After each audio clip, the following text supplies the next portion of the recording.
Eitt sem vill kannski gleymast að það eru aðstandendur og fjölskylda. Þetta getur verið áfall fyrir það fólk líka, ekki? Jú, ég held að það sé eiginlega bara erfiðara. Já.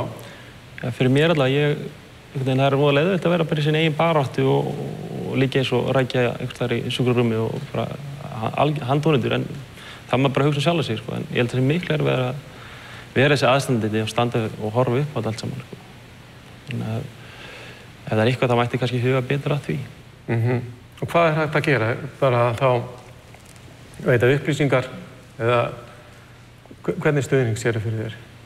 Ég veit kannski ekki alveg hvaða stuðningur það er, en bara um leið að passa upp á það, að hafa í huga að það eru þarna heill her af fólki í kringum hann, sko, sem að ég sjálfur var alltaf að horfa upp og koma tíminn og bara, sko, með tári í augunum og handóðan hýtt. Þannig að svo labba þeir bara út og þetta situr þetta eftir hjá þeim, sko. Þannig að það fólk þarf að vinna út úr þessu?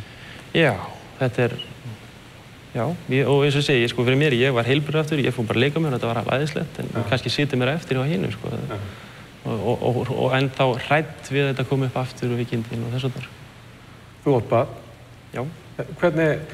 Hvað var barnið gamalt þegar hérna þú greindist? Hún var 2 mánaða. Já, ok.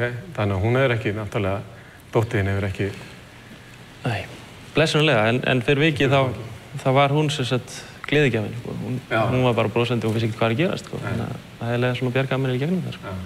Og þetta jafn skrítið líka svona vita það að maður verður með krabbamein og hún kannski ekki aðlæst upp með manni, sko. Það er mjög skrítið. Þetta lítur að vera þolrun fyrir krakka og horfa upp á foreldra sína eða systkini með krabbamein. Algjörlega. Og þú vilt meina það að þá þurfum að passa að þetta fólk gleymist ekki í raun og veru.